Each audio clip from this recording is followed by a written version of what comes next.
Our president, Patty Fallow, and I would like to thank everybody for coming. Thank you for supporting this. Thank you for all that you bring so that new people can come and find their way to American Time. Thank you. Thank you. We're really glad that you're here and we're glad for your support. And we want to let you know, nonprofit therapeutic living, so just a little reminder that if you ever wanted to donate money to ATX Alive and you didn't feel like putting cash in the box, and thank you for those of you who do support us for that, there's a donate button at therapeuticliving.com, and you can earmark it for ATX Alive if you would like to do that, and that will help us pay the expenses of the website and the YouTube channel. You see our fearless president, Patty Fallow, is videoing, and we have a YouTube channel, and so thank you for all of you that are making this possible. So we wanted to talk afterwards about success stories. Please be thinking of your success story. We're going to hear a wonderful success story today, and we have some success stories and we have some sadness stories, and we're going to talk about those at 2 p.m. And just wanted to introduce our speaker, Josh Wayne. He's come all the way from the East Coast. I'll let him tell you exactly where he's from. And he has a Master's of Public Health. He's got a Master's in Social Work, 130 different potluck clubs called Pods. He's the regional manager for PlantPure Communities. He speaks 3 languages. Give it up for Josh Wayne.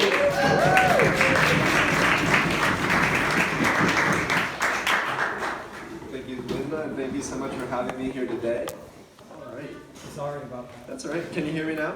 Yeah. Okay, great. Well, thank you all, and thank you so much for this delicious food. I just want to express my gratitude that we're all here today to eat together and to try these whole food plant-based meals. It's so heartening to meet you all and to hear your stories and to share mine. So I've got 3 different things that I'll be speaking about today. The first is my journey through being diagnosed with IBS, or Irritable Bowel Syndrome. Then I'll talk about some of the experiences that I've had with the medical system, my own and from my grandfather.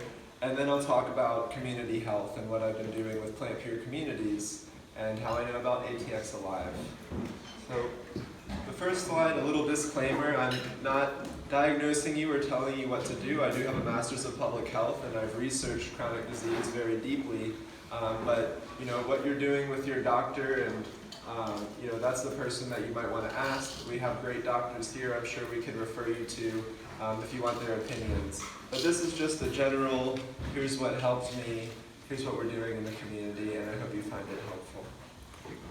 So I'll start with my story. This was younger me eating some crawfish. I would have some Eggo waffles in the morning, maybe some eggs.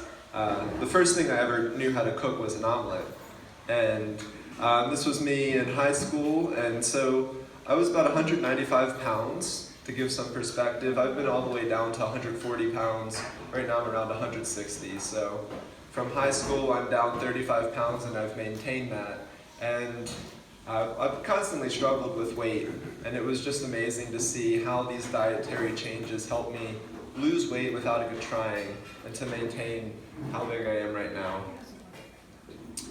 So I was going to the bathroom a lot. You saw that picture of the stall where you're constantly wondering, where's the public restroom? And statistically, somebody in this audience is suffering with IBS. You don't have to raise your hand, but we all know somebody whose stomach hurts, and it's really not fun. So once you've had a long enough time of having an upset stomach and realizing this is not a normal feeling, you go to the doctor.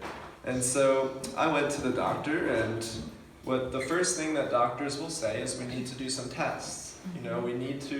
So basically with altered bowel habits, for at least 3 months you have to have this problem, and they're going to conduct a history and physical exam, and they should have minimal investigations. But if concerns exist for organic disease, they can do further investigations. So this is interesting, right? Because there are some minimal things that could have happened.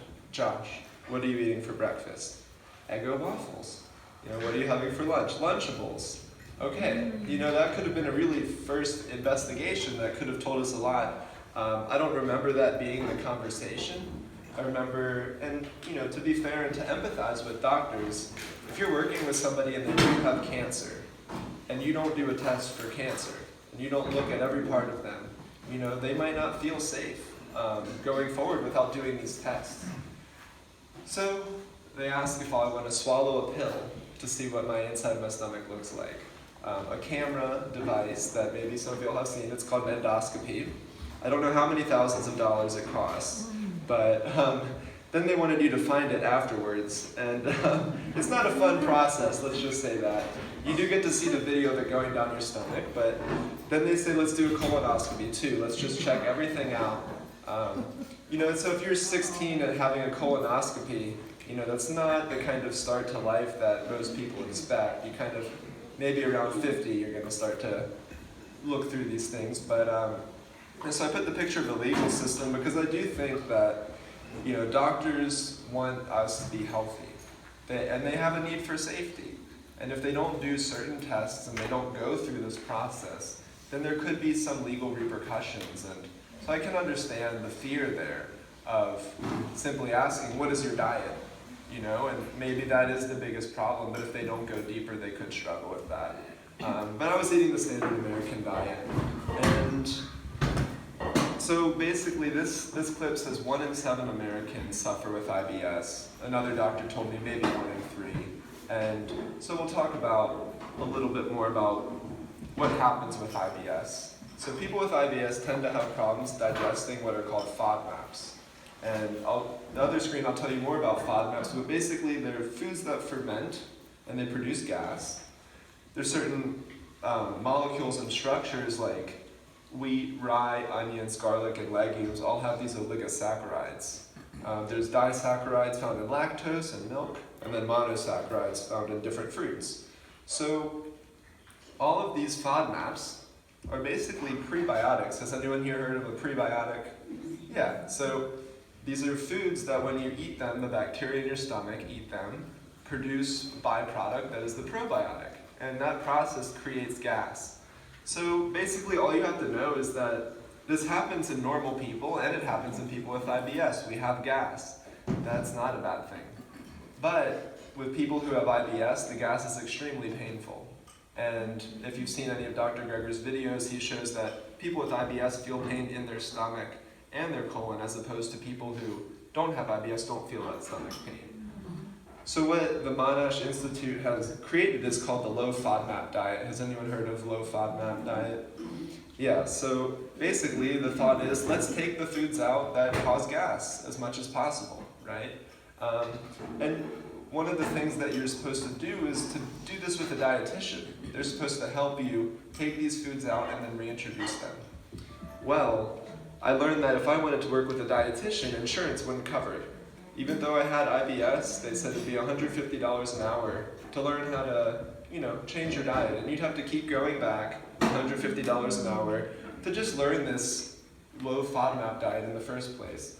And then from the website, they mention, of course, the diet does not cure IBS symptoms. It just helps people live more comfortably with their condition. So the best treatment that we have to date doesn't cure the disease and doesn't address some of the main issues. So you'll see what to avoid.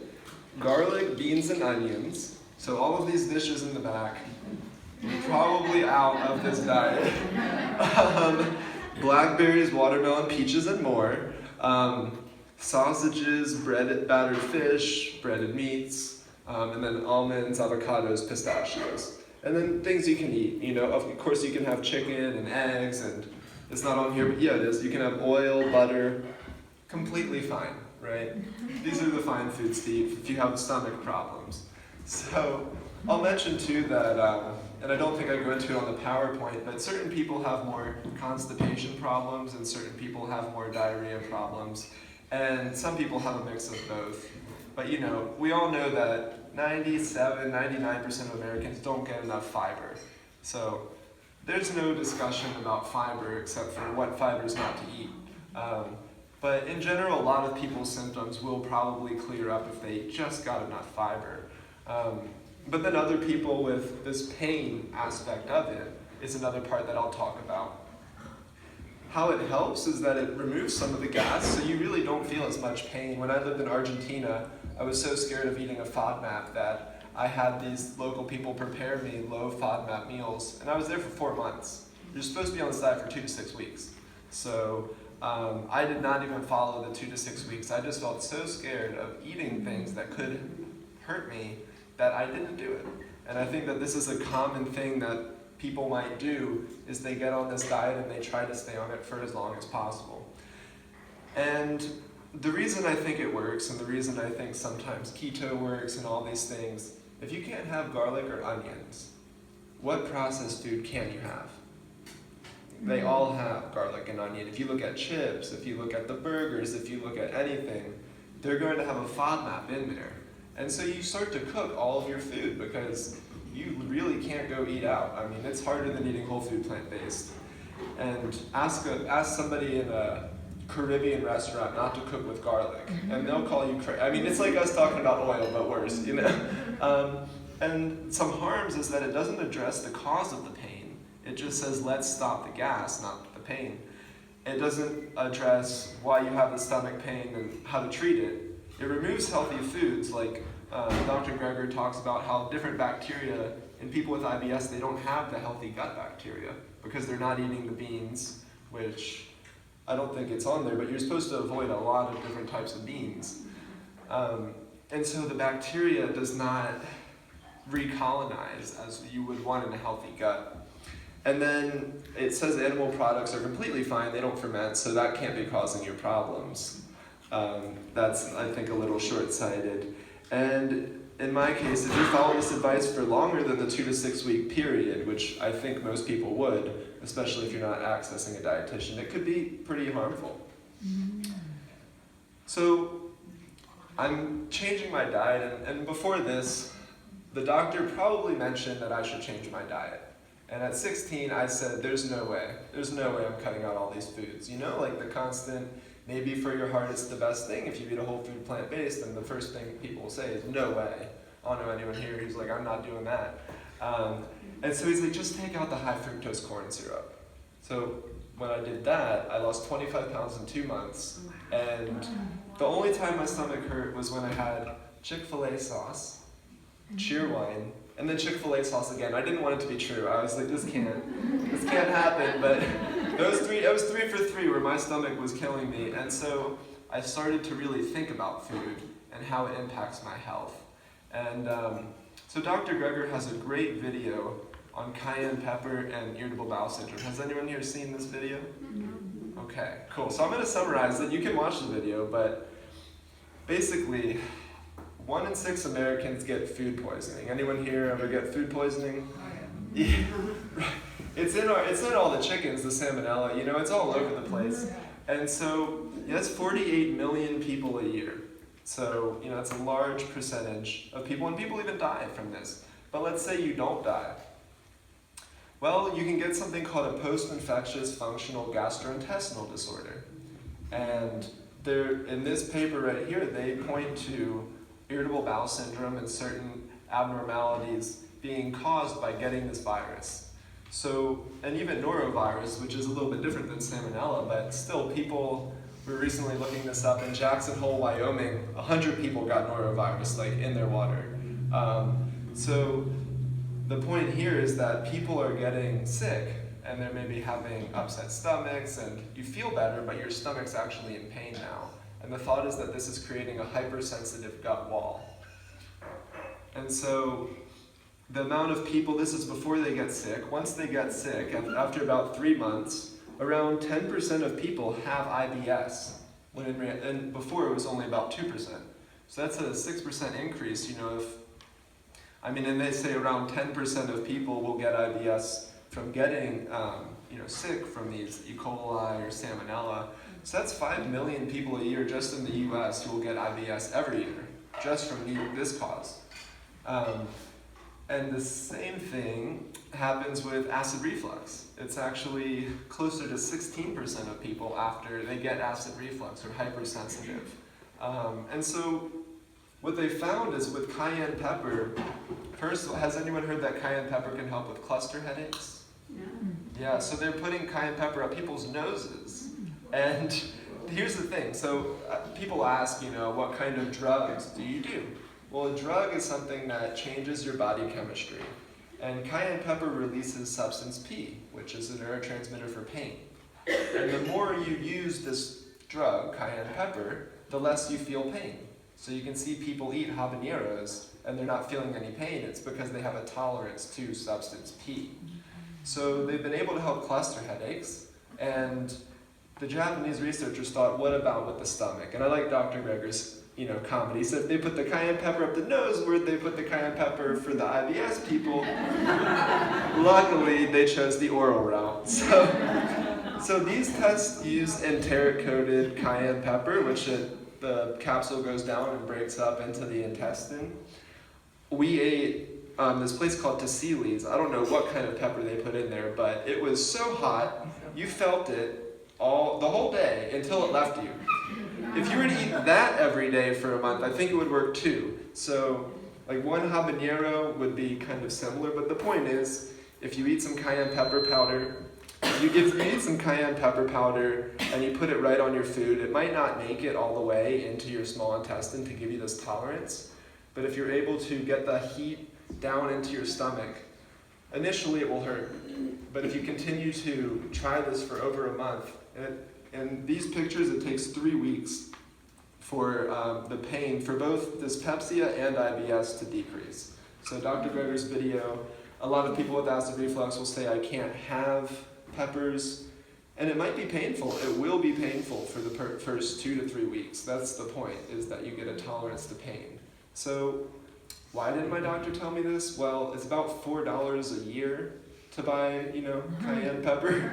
So it's not their fault. I mean, who's getting rich telling people to eat cayenne pepper or chili pepper? I mean, in Mexico, I was reading in How Not to Diet, the high end of people, they'll have 27 jalapenos a day.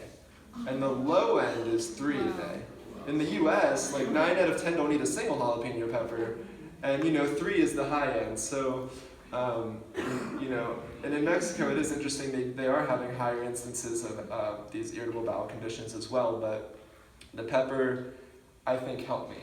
And so if you're having gas and it's painful, and now you're still having gas, because we all do, that's what the bacteria do, but now it's not painful anymore. And I currently will say that I still have some symptoms of IBS if I eat high FODMAP foods like a whole avocado, or if I make a watermelon smoothie just with the watermelon. Certain things I get feedback, but it's not painful. And so for people suffering with pain, personally the cayenne pepper has been a godsend, and unfortunately nobody really talks about it. So how did I heal my IBS? So the diet's important, but I'll also say that breathing, the deep breath, was very important for me. I tore my labrum playing baseball, and the first thing the physical therapist asked me was, how do you breathe? And I was like, I'm here for my shoulder, not my breath. And he said, no, they're all related, and you hurt yourself because something was out of line. And so I really do believe that if you take a deep breath and the stomach gets big, then you're able to oxygenate the body, allow your stomach to digest food.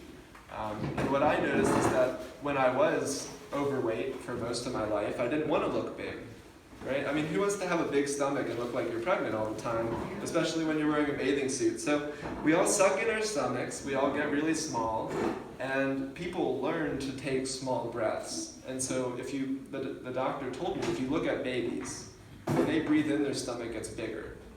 Right? When they breathe out, their stomach gets smaller. Well, people who suffer with IBS, myself included, when I would take a deep breath in, it would look like this. And I asked people, I said, is your stomach getting bigger or smaller? And they'll say smaller. And so we've trained ourselves to take shallow breaths. And I'll say that a deep breath, yes, you will look pregnant, but you will be oxygenating your body, and it will help you digest your food. And then I'll also say exercise too. On days where I don't move for the whole morning, my stomach doesn't feel so great. So there's all of these things that pharmaceutical companies not patenting, probably good for our health, and the doctors know this, and maybe they've told a lot of people who just didn't listen. So whatever reason it's not being prescribed, it's got to be a holistic approach. And I asked Dr. Clapper about IBS specifically, and he said, of course your bowels are irritable. I mean, look what you're eating every day. If you're eating the standard American diet, you're going to have an irritable bowel.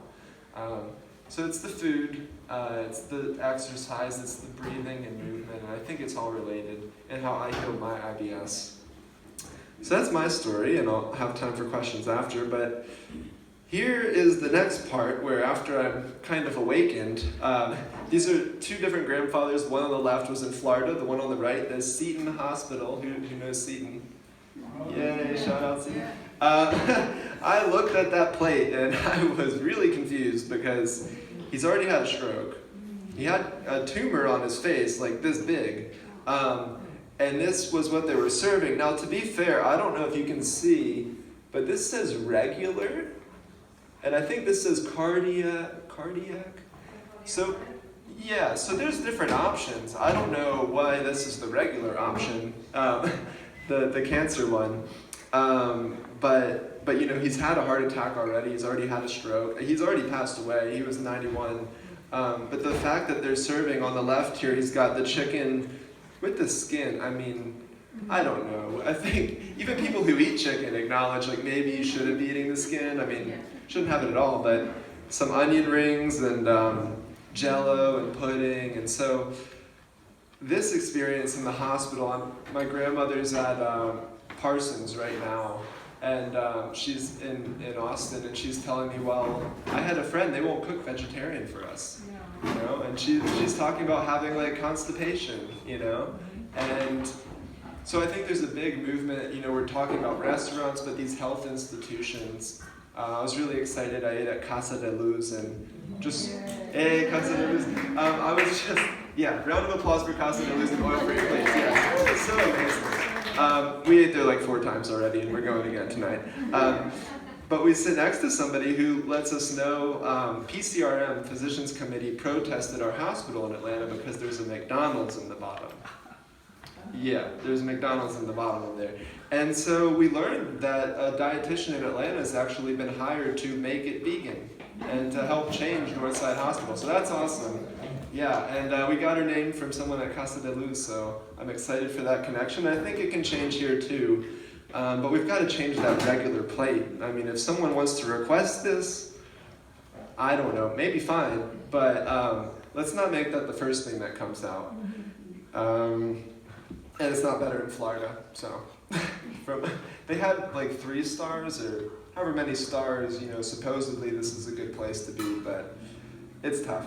So rather than kind of pull the drowning people out of the stream, I decided that I kind of wanted to go upstream and see why people were drowning. You know, you can try and treat chronic disease, you can treat the IBS, you can treat these symptoms, but for me personally, and why I chose public health, was that I wanted to prevent this from happening in the first place. And it costs a lot more money. You know, you've got to have a helicopter, you've got to have some stretchers, you've got to get the ropes and, you know, pull these people out, whereas just maybe fixing the bridge or teaching people how to swim could be a little easier and more fun. So working with PlantPure Communities is kind of like we're all on a group hike and we're all kind of walking upstream together. And it can be daunting, really, to go to restaurants, to go to hospitals, and to ask them, like, can you please offer something that doesn't kill people? And, you know, that's a hard question to ask in a hospital. But together, you know, there's a group here that's huge in Austin and growing throughout Texas, and by walking upstream together, it can be a little more fun, and we see different things that our other group members don't see. Kind of an aside, I really like to forage wild foods and mushrooms and all that kind of stuff. And when I'm with a friend, they always see something that I miss, especially if it's mushrooms. Stephanie knows. So it's great to be with friends who can kind of look where we're not, so we can pay attention to, maybe I love helping with restaurants, or maybe I love hosting these potlucks, and maybe I love cooking. And we can all take our skills and really go upstream together. And so I'm a regional manager with PlantPure Communities, and I just want to tell you a little bit about that. So PlantPure Communities came out of the documentary PlantPure Nation. Nelson Campbell, son of T. Colin Campbell, was filming that and showing that, you know, it's really hard to change policy. It's really tough to get legislators to agree that we, should be serving whole plant foods. And so what it came to is that we need a grassroots revolution. We need people coming together, creating these, talking to one another, because the top-down approach hasn't worked, at least since T. Colin Campbell's been trying in the early 80s to change anything. So really talking with each other. And so as a regional manager, I oversee 16 states, and green, those are the ones that I oversee. So far not Texas, but it's a possibility. And then also Canada. And there's about 140,000 members just in those groups that I help oversee. So basically what I'll do is, and I do get paid to do this, by the way, this is my part-time job. And basically I check in with group leaders, and there's anywhere from, I've been on this lifestyle for 6 months, there's no community, I live in a rural part of Texas, or rural part of Georgia, and I just want to create something. I've got a guy in St. Francis, Kansas, there's 1,000 people there. His farm is he's in the middle of where they're spraying the glyphosate, and they're spraying all these chemicals. And he said that there's one little organic gardener right across the street, and I just want to get with them and start helping people eat organic and eat healthy. And so from the 1,000 to people in Miami, where they have 10,000 people in their group, and in Detroit and Michigan, and in St. Louis, there's just huge groups really popping up, and things just like ATX Alive. So one of the awesome things that we have here is we have collaboration. We've got international collaboration. One of the things that I really got lucky with, I was leading a pod in Athens, Georgia, where the University of Georgia is located. And you all got Astor's Ethiopian Restaurant certified. Give a round of applause for doing that. Yeah. Great job. And so I saw that on our, we have a private Facebook group for group leaders. And I said, well, we have an Ethiopian restaurant here that has delicious food, but I know they use oil. So let's see what we can do. And similar to you all, we brought a great amount of people out, a lot of my friends. And after going 3 times and really showing an interest, she decided that she would offer this oil-free option. And at first she said, this food's gonna taste terrible, just so you know. And I said, that's fine, we'll eat it. And she learned, she said, I didn't want to have deep fried plantains here because I wanted to be healthy. And so you're telling me that oil is not as great as I thought. And she was excited to really learn those opportunities. But I appreciate you all getting this Ethiopian restaurant certified, and that gave me the idea. So we see international collaboration, and I'll show you some of the groups here, but this is the restaurant campaign. So there's already over 150 restaurants certified, and in 2020 we want to double that. So there's these chain restaurants that if just one change could happen, you could impact 30 cities realistically. If these restaurants who are located in Austin are also located throughout the Texas area or in other states. So we're working with different groups to certify a restaurant. And what that means is they need to change their menu to say that there's oil-free options here when you want them, and to let people know about that. And so I appreciate you all being so active in the restaurant campaign. It's really a great role model for other pods around the world, basically, that want to bring these restaurants. So we do have it in around 7 or 8 countries currently, and the movement is growing to South America as well.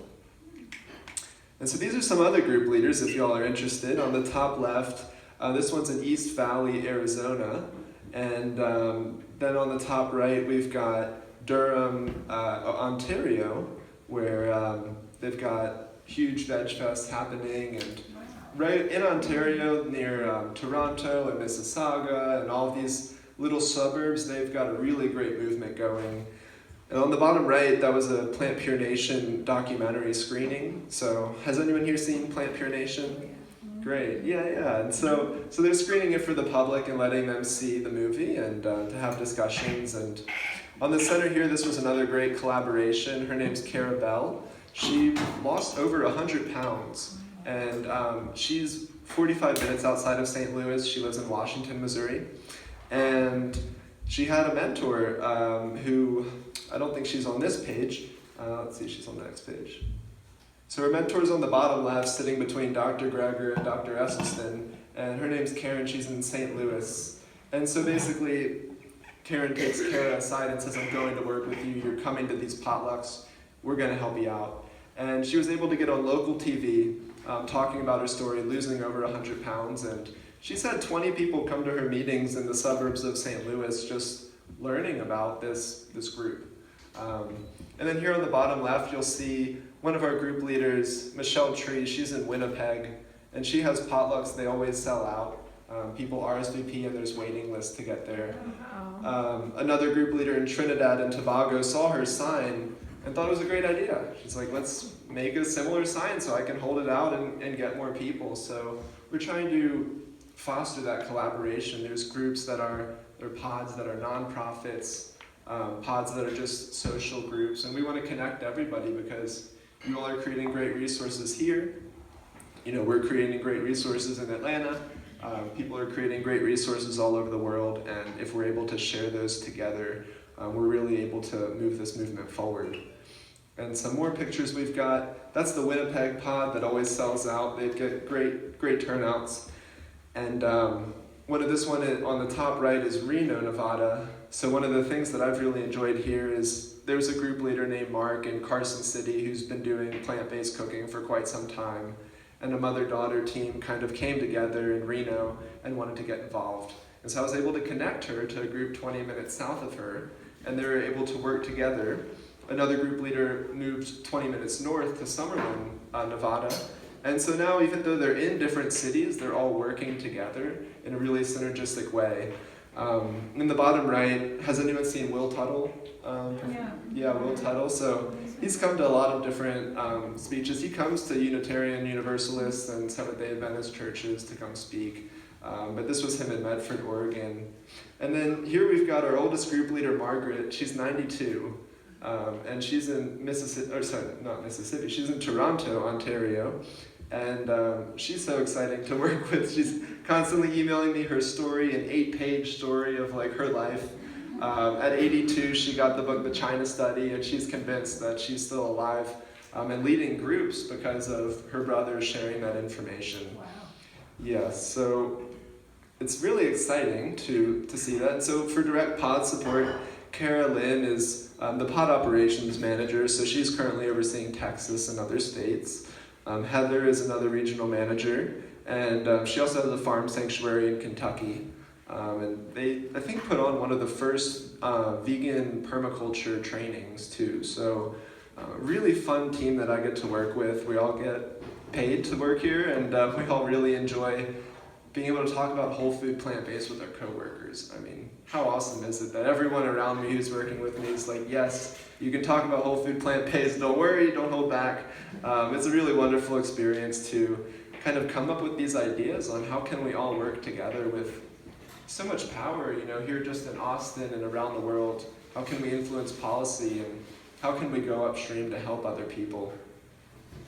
And some of the perks of working with PlantPure Communities that ATX Alive has, and other groups as well, is that you have access to regional managers, so we'll respond to people within 2 business days. And just off the top of my head, I'm working with people from Bloomington, Indiana, from all parts of Florida, whether it's Amelia Islands or Venice, working with people in Oregon. And one of the great things too is that I'm able to connect different group leaders to each other who are just creating groups where they didn't even know groups already existed.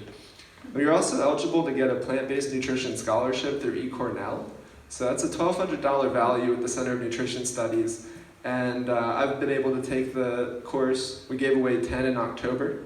And so group leaders and co-leaders are able to apply for this opportunity. And you get a whole classroom, basically, and you can network with people who are in your class. And some of the great plant-based scholars like T. Colin Campbell and Esselstyn and Doug Lyle, or all are speaking there. And then we also do office hours, which is a really fun place. And I think I've seen some people here in the office hours, where we basically come together and ask questions and network with each other. So we've had somebody from Singapore on our office hours talking with people in Hawaii and people in Mexico and just people throughout the United States, where we all get to come together, maybe have some dinner.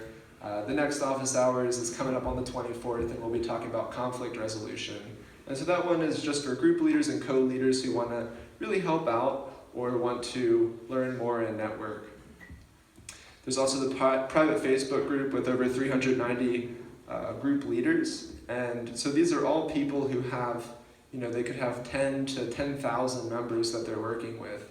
And so by leading a group or being a co-leader, you have access to talk with these different members from all over the world. It's a really great experience. And so I've got just kind of a question that I'll leave you with thinking. So I was, again, reading How Not to Diet and learned that multiple flavors of things help people consume more. You give somebody 5,000 calories of Doritos, they'll eat a certain amount of things. You give them 5 bags of 1,000 calorie Doritos with different flavors, now they're eating more food.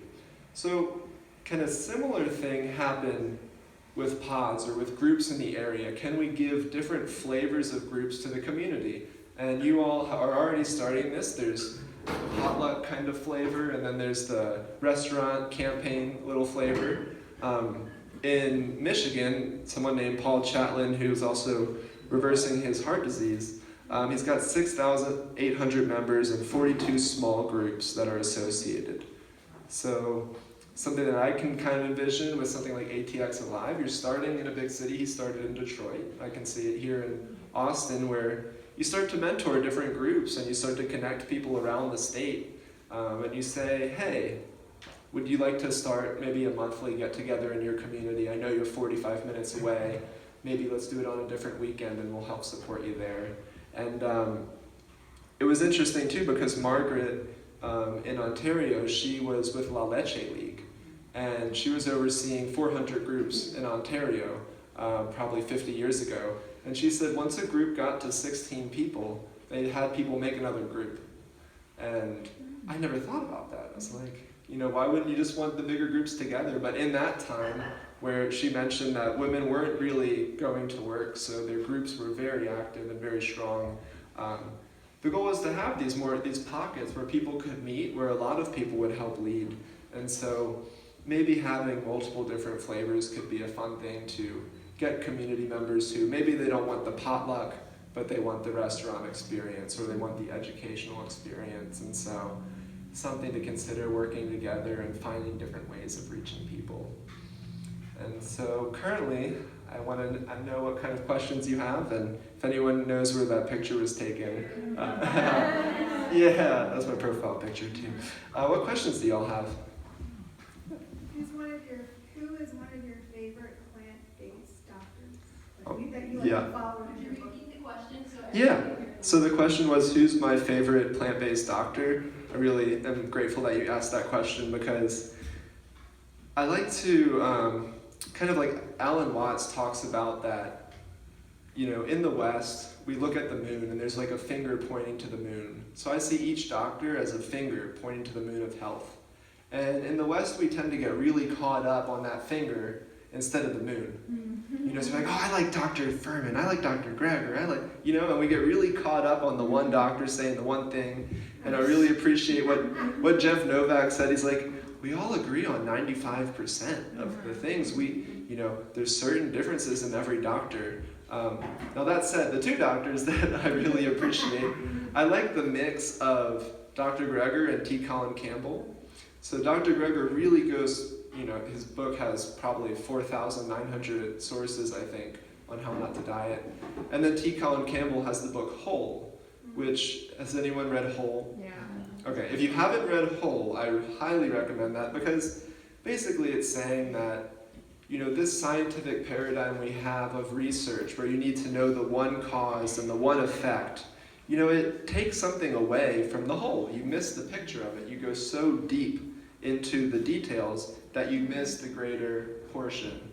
He talks about the blind men trying to describe an elephant, and one goes up to the tusk and he's like, oh, it's like a piano, and one goes to the foot and they're like, that's a rock, it's definitely a rock, and the ear's a fan. And so it's hard to get the holistic picture when we look at, like this cayenne pepper study that shows enteric-coated cayenne pepper pills can help with IBS and with acid reflux. Well, could habanero peppers help? I mean, there's not a study that I know about, talking about habanero peppers. And so, in my mind, allowing myself to make the leap. He's got a talk on kiwi fruit helping with the flu. And it's a golden kiwi fruit because the people with the patents on golden kiwi did the study. So what if there's no golden kiwis and there's just green kiwis? Do green kiwis help? I mean, are we going to wait to find out? I mean, I'm going to eat the green kiwi, you know? So I like having the science, and then I also like the holistic view that don't get caught up, you know, understand that people are funding certain studies and they're not funding other studies. And sometimes, you know, if we wait for all the information to come out, we're going to not be able to heal our disease. So thank you for that question. What other questions do you all have? Did you come to this way of eating because of where you work or vice versa? Yeah, so I slowly came about this way of eating through my struggles with Irritable Bowel Syndrome. At first they said, you know, cut out the high fructose corn syrup, which is hard to do, just like going whole food plant-based. You notice something in your fridge. Like I was eating this Smucker's jelly and my grandmother says, you know that has high fructose, right? It's like, no, it can't be, Grandma, I've cut it all out. And then I look at it and I'm just like terrified. It's like when you see contains milk in like, you know, the bottom paragraph.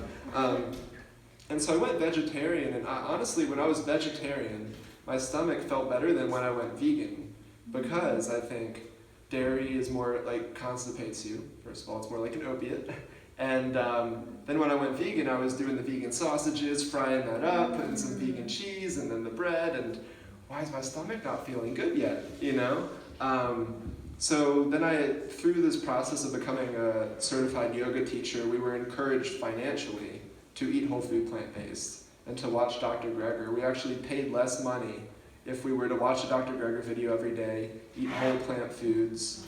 And we would pay more money if you ate animal products or processed foods. And as somebody who didn't want to pay a lot of money, I decided to be healthy. And so that was really grateful. That pushed me towards the whole food plant-based. We read the China study. You know, once you're watching nutrition facts every day, then it, you know, I didn't like broccoli, but when there's 500 videos saying you should probably eat broccoli, I started to eat the broccoli. So, yes, thank you. Did you just slowly come off the 5-MAP diet then? You go to like the medium first? Yeah, and I mean, it's still a balance. Like I'll say, for example, peanut butter, which I've switched to more whole nuts now, but if I'll have 2 tablespoons of peanut butter today, I'm fine. If I have 4, my stomach will start to hurt. So I found that the more I process and blend foods, the more it hurts my stomach. Certain things that do give you gas, if you do, you know, eat a half a watermelon and you blend it, my stomach still hurts. Now, so like all those FODMAPs, like onion, I eat garlic, I eat beans. It's hard to know whether it was a quicker transition, but I started incorporating more whole foods and just got used to it. So, yes. Any other questions you all have? I have one more. Yes. Okay, so in your discussion for your talk, you said, was there 155 restaurants that were plant-based? What was the number? Yeah, it's over 150 that have this certification. So you all have gone to restaurants, you've asked, can you please offer oil-free options? I think you guys have at least 7, right? Is it Texas you're talking about? No, just the whole world right now. Okay. At least 7, right? I think so. I'm not sure. Yeah, I think it's something like 7 or 8. So yeah. So no, it's the whole world, but there are certain places that also do offer like a McDougall diet, like in Santa Rosa, and we haven't yet certified them. So there's more than just 150, but you know, wouldn't it be great to open up Happy Cow and under vegan you just see a little whole food plant-based sign? Yeah. You know, yeah, so I don't know. I go on Happy Cow, and sometimes the vegan restaurants are the hardest to eat at if you want the no oil. You can go to a fancy steakhouse, which I don't necessarily like going to, but they at least know how to like make the food. Whereas the vegan restaurants get a lot of customers, and they're like, we're so busy, like we've got this place in Atlanta. I'm not even going to say the name of the restaurant, you know, but there's lines that are like 2 hours long, you know, and it's the Impossible Burger with every kind of imaginable topping you can get. So there's not that big incentive for these restaurants yet. I was wondering if you know, like, what are the priorities right now of PlantPure Nation, since you're in that whole scene? So. Yeah, absolutely. So PlantPure Communities is working. There's the Pod network, Then there's the Oasis program where we do what's called a jump start. So if you've seen PlantPure Nation, you'll take people's blood, then you'll give them the food for 10 to 14 days, and then you'll take their blood again and see the difference in biometrics. So there's that program that's currently running, and certain funders, it's interesting, they want to fund certain cities specifically. Mm-hmm. And so if there's not a group there that wants to do it, there can be some sort of disconnect. So currently there's that program. Then there's the Food Climate Connection, where they're working to create a coalition of professionals that are, caring about this climate and really caring about how our food impacts that. And I think we'll see that that funding will really take off for this environmental groups are really starting to fund people who are addressing nutritional impacts on our environment. So the pod network I still see as the main, it's not bread and butter. What is it? What's your bread and butter? I don't know. It's the beets and carrots, I guess, of the organization, where we have this, grassroots operation, and the goal is to move towards social action, where, let's say in Austin, you all go to a school and you make sure that the kids aren't eating donuts for breakfast and they've got oatmeal, and then you can share that with a group in Arizona, and you can tell what you've done, and so to be able to foster that connection, that's something they're working towards as well. So I'd say mostly the pod network and then the Food Climate Connection are the biggest parts of the organization currently. And is the pod network, I mean, I know in the beginning it probably took off, Yeah. and then is it kind of plateauing, or is it still growing? Or? That's a good question. So What was the question? So is the pod network, continuing to grow, or is it plateauing? And I think, there's kind of comes in waves, like How Not to Die, or no, it's not How Not to Die, What the Health comes out, and 40 pods want to start up. So I get people, I saw What the Health, I'm ready to start a group, I saw PlantPure Nation, and certain times, like when we were offering scholarships, there were a lot more pods. But I'd say that we're growing faster than we were in 2015. And one of the cool things is I'll work with a group leader like in Phoenix. I've had 2 or 3 group leaders who are very interested in starting, but one was a professional consultant who didn't really have the time to kind of put it into action. Yeah. And so I said, it's not the biggest deal if you go inactive, because I'm pretty confident that somebody else will step up. And so we've got somebody stepping up in Paradise Valley near Scottsdale, and then another one a week later in Central Phoenix. And so every time one goes inactive, it seems like 2 more are coming back. Yeah. And so it's the same thing with starting a business. Like you start a pod, you start a business. Yeah, you can shut that off. But basically, 80% of businesses fail, right? Yeah. And 80% of pods, I don't think 80% fail, but it depends on the environment that you're in, whether a pod can grow in that environment. If there's 5,000 people in your community and people are like basically shunning you from a small rural community, that can be a really tough environment to have this kind of thing. So I'd say it's growing. Yeah. And that's been the hardest part. Some of the tools that we use to host the pod network are becoming very expensive because of how many people are using it. So we're finding better ways to connect people, because there's just thousands and thousands of people trying to access the website, and it's a little overrun in the past because just so many people were using it. So yeah, it's in that kind of growing stage. So another question? Yeah, I just wondered, I mean, you probably, all of you in this room probably know, but what's wrong with oil?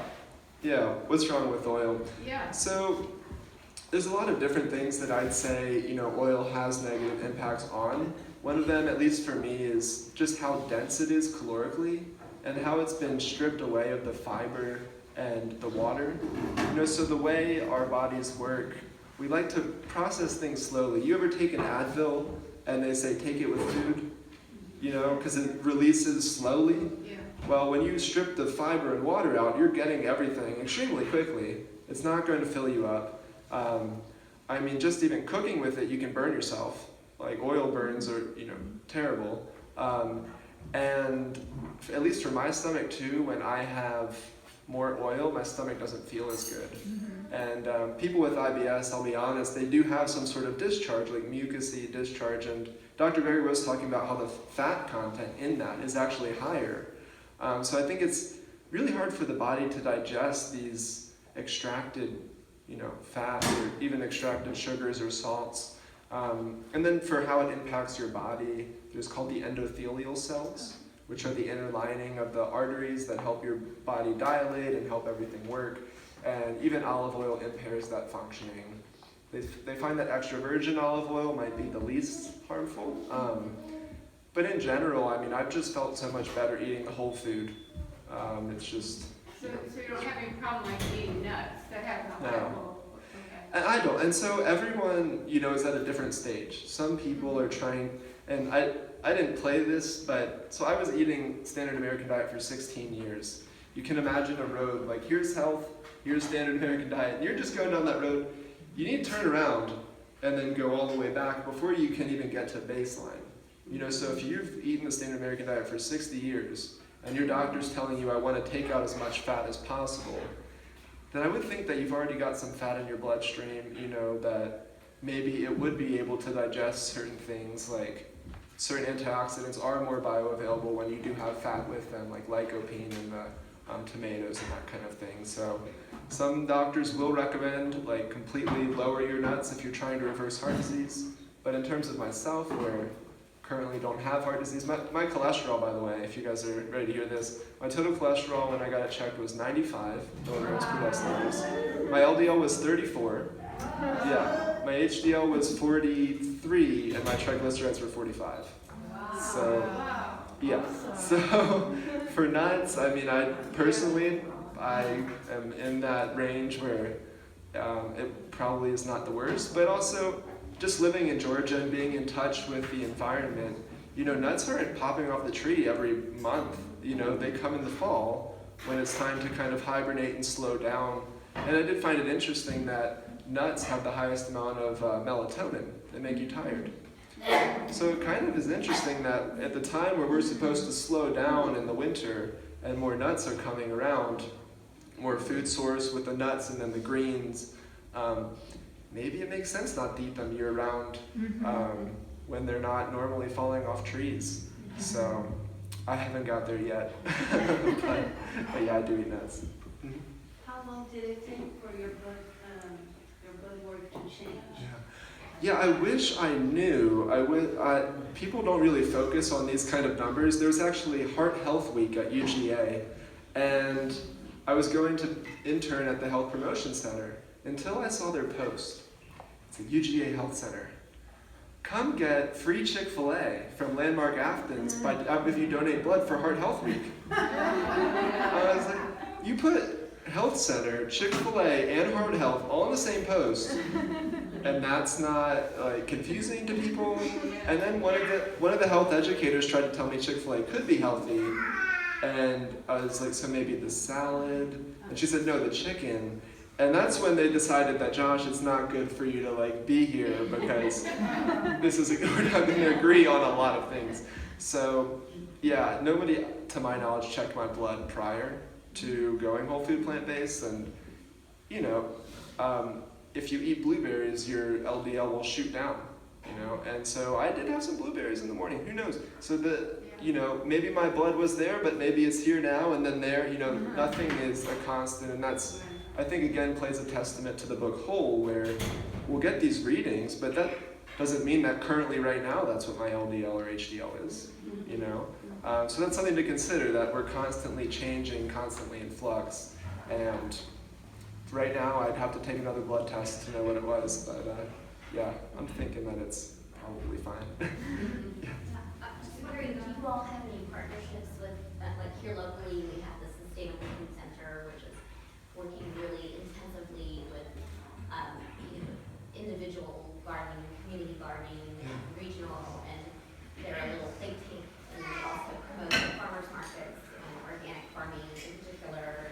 So are you partnered with them in any way? And they're actually helping the schools do gardening, and I don't know if this is really going to happen because it sounds too good to be true, but I know that they were committing to trying to buy local produce for their area, and meat also for using some local, cleaner producers. Absolutely, yeah. So we actually, I think this is the second time we've got a grant from Square Foot Gardening. And I believe there's a webinar coming up in March about the square foot gardening, so group leaders have been able to apply for seeds to start a garden and share what they're doing, and we're really encouraging people to start small. When I was in Argentina, I worked with INTA, and basically it was the international group that gave people seeds for free, taught them how to garden, and how to do it on their balconies. You'd come in with a picture of your balcony and they'll tell you, okay, put your plant here, here's where you gotta put the seeds. And so I think that if you're interested in starting a garden, with this group, contact PlantPure Communities, because the Square Foot Gardening Initiative would be very happy to help and get your stories of what works. And we're also partnering with Balanced. Has anyone heard of Balanced.org? So one of the founders of that is a mom, and she's working to get school cafeterias to offer whole food plant-based options. And so we're working with them to kind of do some sort of pilot programs where different pods will help to get those meals changed. I'm thinking some of the Houston pods might be involved in that. So between the garden and then the school, which, it's all related, absolutely. I see another question. Yes? Back to the IBS and the GI diseases, disorders. I'm wondering, I have Crohn's disease. Well, I had Crohn's disease. I don't think I have it anymore. But I was on big time drugs for years. After I went whole food plant-based, before I even went whole food plant-based, I wanted to talk about getting off the immunosuppressive drugs to the doctor, and she would have a part of it. After I went whole food plant-based, I found a doctor who does not advertise, a GI doc, but is whole food plant-based. And after much talking to him, convinced him to allow me to go off the drugs. And I think the problem, and you may or may not agree, is healthcare, what the doctor can do is dictated to them by the insurance communities and the big pharma. And like, I wouldn't pay for you to see a dietitian. So there's a big disconnect there. Does your organization know of anybody that's working in that direction so that people can get the kind of care they need? Yeah, actually, we're partnering with Dr. Clapper. Anyone here, Dr. Clapper? Oh, yeah. GI doctor, and he's going around to medical schools talking about what I wish I learned in medical school. And so it's I forget what the initiative is called, but basically he is sharing that information. And I think what you did, going to a whole food plant-based doctor, I think can be a really great idea. I mean, just to give you all an example, and this will be the last question we take, at the University of Georgia in the Health Promotion Building, they serve some food. And they've got Twix candy bar ice creams next to the Coca-Cola, next to the, Coke in Georgia, come on. And then they've got the Fruit Loop candy bars, not just the cereal, but the cereal candy bars, which gotta be the worst thing for your teeth. Some beef jerky. Well, the public health school students and professors complained about it. And it turns out the people in charge of it was the dean of the medical school who was in charge of the food. And I wrote them an email, about this, and they even had a vegan option.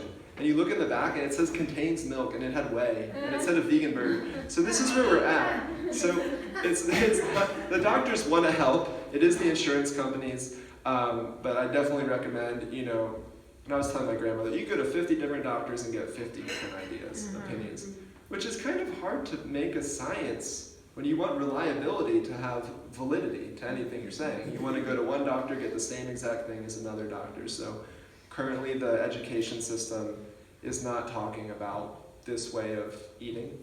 And I think if you do find somebody who is a doctor but then is also knowledgeable about this, they're able to understand how your medications are impacting you and what coming off of them might do and how to address that. Right, but I know a lot about healthcare because I worked in it for years, and I knew enough to push. 99% of the people are not going to push back on what their doctor says, and if the insurance company is not going to pay for it, they're not going to do it. Right. Yeah, and I've got a doctor friend in Philadelphia, and she says, Josh, I'm also a dietitian. I can get $20 an hour to talk about nutrition, or I can get $250 an hour to treat sore throats. And she's like, I'm not working for $20 an hour. Then I've got a group leader who's a doctor in Canada, and she gets $122 an hour for lifestyle medicine consulting.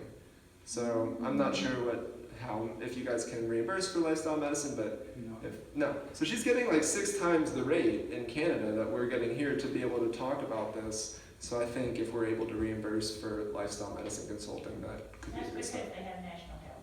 Yeah. Amen. Well, thank you so much. We're going to get to the... No? One more question, please? One more question. Okay. Anyone got another question? I love answering questions, by the way, so it's not a problem. It's me with the one more question. Oh, you've got the one more question? For you, yes, I do. Yes. But before I ask it, 2 things came to mind. The lady who so courageously told us that she has Crohn's disease, something came to my mind, and I think it's really good that you said, hey, I'm not a doctor, I'm not your doctor, I'm not advising you what to do, I'm not treating you and establishing a doctor-patient relationship. Same for me. Not by telling you what I'm about to tell you, I'm not saying, hey, this is what you should do, and I'm your doctor, and you got to do it. People who have inflammatory bowel disease, such as Crohn's or ulcerative colitis, they need to avoid, like the plague, nutritional yeast. There's nothing so inflammatory to the lining of the gut for the people who have inflammatory bowel disease, like Crohn's or ulcerative colitis. They've got to avoid nutritional yeast. It's very, very important. The studies that were done when they just took a drop of nutritional yeast and put it they did this with colonoscopy, these studies, and they put it on the intestinal lining, and just the white blood cell count and the redness and the swelling and everything, and they took pictures of it, and it was eye-opening to me, and I did not know that. So for anyone who has issues with inflammatory bowel disease, which is different than irritable bowel disease, they need to be very careful with that. Also, you said something about oil, and I really appreciate what you said about oil. And I know I've said this to this group before, but it's, if you'll indulge me to let's say that you have a sink full of soapy water and you're about to wash your dishes, but you put a 1/4 cup of olive oil in there. Now you dip your dish in and it comes out, and you can run your finger and you feel a film of oil.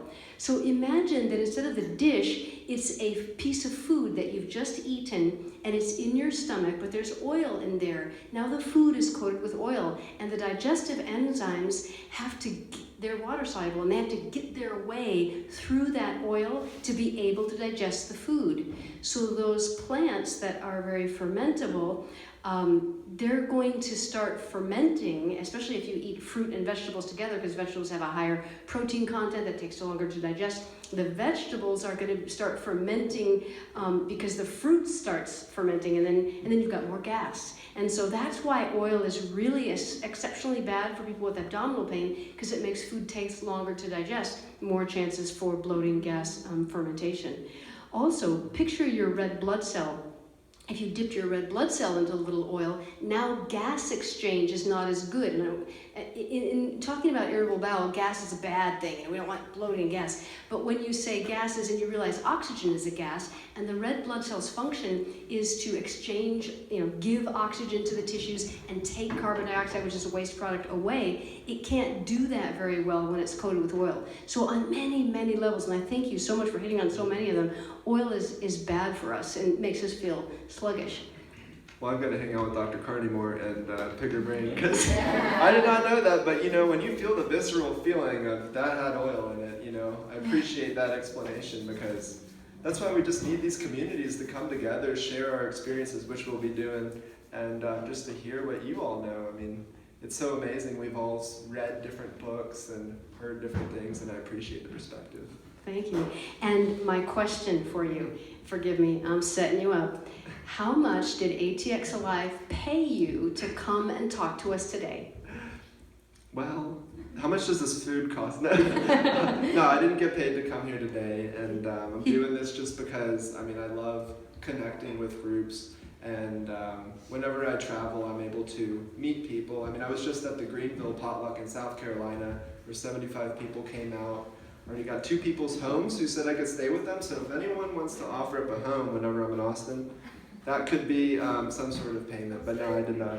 Yay. Okay, we got home right here. All right, good. Yeah. So I just wanted everyone to give a round of applause to a person who volunteered to speak to us.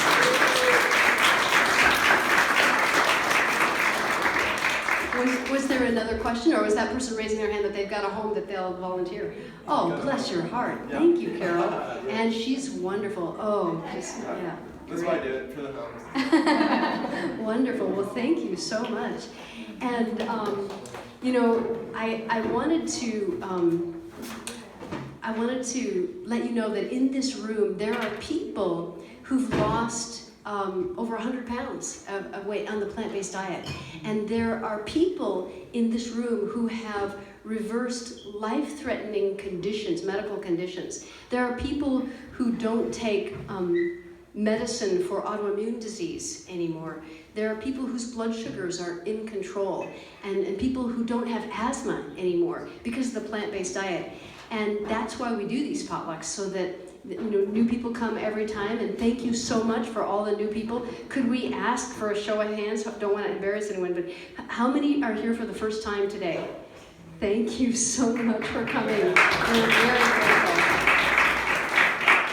And someone asked me a question, and I don't want to put her on the spot, but I remember what her question was. And the question was, how do we reverse reactive hypoglycemia? So O for low, hypoglycemia means your blood sugar dips too low. And many of you, when you were growing up on standard American diet, you may have experienced dips in your blood sugar, irrational behavior, fainting, all kinds of things. And did you know that eating a plant-based diet where you eat resistant starch in the morning can stabilize your blood sugar so that they don't go low and you don't have reactive hypoglycemia anymore? Resistant starch is the starch found in beans, and it takes, as you know, a long time to digest. And so starch is sticky, and it releases glucose, the simplest form of carbohydrate, a little bit at a time. So it just goes in at a steady rate. It doesn't shoot the blood sugar level up so that insulin will drive it down, and that's reactive hypoglycemia. So when you eat beans, greens, squash, and yams for breakfast, which is the Starch Smart system, that beans, greens, squash, and yams for breakfast is a category, that stabilizes people so much in their blood sugars that their moods are better, their energy levels are better, and they don't have reactive hypoglycemia. So when you're off refined sugars, and when you are eating whole food plant-based, and you're eating as unprocessed as possible, and you eat a big breakfast like a king, lunch like a prince, supper like a pauper, it really prevents you from getting the reactive hypoglycemia. So isn't that a good thing to know? Do we have a question? Beans, yams, Beans, greens, squash, and yams. And those are categories of food. Squash represents all the foods that are not green, and yams represents the potato-like starchy vegetables to keep you satisfied and full. And the greens could be cooked